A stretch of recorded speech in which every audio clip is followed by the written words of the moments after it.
Hello there. We are in Cyprus. It's one of the furthest South islands in Europe, very close to the borders with North Africa and to the Middle East. And it's an interesting island. You can see the view in the video, very, very beautiful.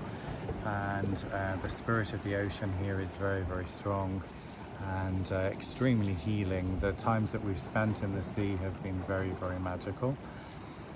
It's an interesting place, a very eclectic mix of old and new. And energetically, it has an awful lot about it.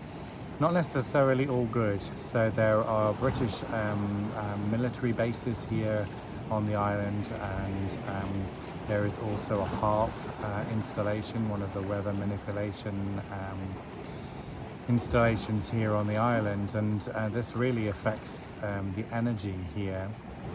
It's also interesting to note that it's very steeped in tradition in some areas.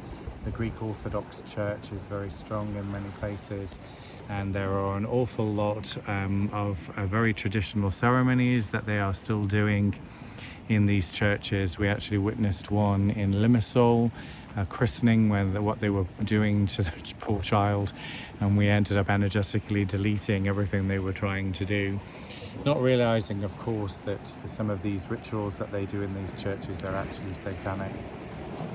And then you get these beautiful pockets of very awakened, very spiritually focused people. So today, we're the 25th of September today, a couple of days after the autumn equinox, and we met this beautiful lady in Paphos running this organic, natural cosmetics store, who was just so thrilled to be speaking with us and having beautiful, awakened and very positive conversations. And we've come across a number of these people.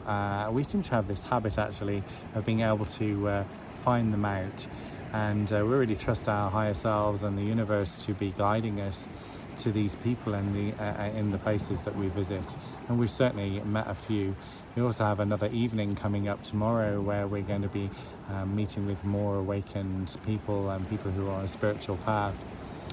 So yes, there seems to be these beautiful pockets of people who are really trying to anchor the light in Cyprus. And what's really nice here as well, as you can see from the view in the video, that there are parts of the island here which are unspoilt. They don't have big, huge hotels. They don't have villas on the seafront in this particular view, and this is a really lovely spot. And so it's really nice to experience just nature here in this place. Energetically also, there seems to be a lack of care and respect for the environment around, with some of the people, with littering and also a lack of care for the animals here. So there are an awful lot of stray cats and dogs, and we've actually been rescuing some ourselves since we've been here. And a really poor attitude from some of the residents, and even residents who aren't Cypriot, who just get used to the culture and just don't fight against it anymore, which I find particularly sad.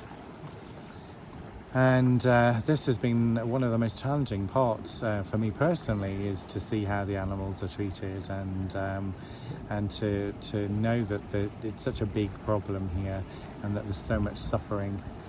We also have witnessed what I would call modern slavery, and there are a number of people, women, who are from Sri Lanka, from India, from Nepal, who work for a employer, and although they get accommodation and food, they are working 6 days a week and expect to be available 24 hours a day to do every part of caring, cleaning, cooking, gardening, collecting rubbish, doing whatever really, and getting around €300 a month payment. and not even a payment for a flight back to their home countries. Especially for retired people here on the island. A lot of British people retired here and they need a carer, and even the British people misuse them. Yeah, it's really quite sad. But what's even worse really is that actually they're better off than in their home countries. So we were talking to this beautiful Sri Lankan lady and another lady from Sri Lanka, actually very close to, who cleans next door but one to where we're staying here. And indeed, this poor lady, she has a university degree, and to work in the job that she's qualified for, she would get the equivalent of only €100 a month. And at least here, she's getting paid triple that. And this is the sad situation really in some parts of the world where the poverty levels are really low. Yeah. So I guess to summarize, we came to Cyprus. We've only got a few days left. We have been here just short of a month, and yeah, it's been a very much a roller coaster ride here. There's been some really beautiful pockets of loveliness like we're experiencing right now in the video that you can see, but also some very sad and worrying situations in relation to people and animals, and the energy of what they're doing using the devices like HARP and the military bases here, and what it is that they're covertly doing, and how they're affecting the energies here on Cyprus. So it's probably not going to be a place that we are likely to return to. Nope.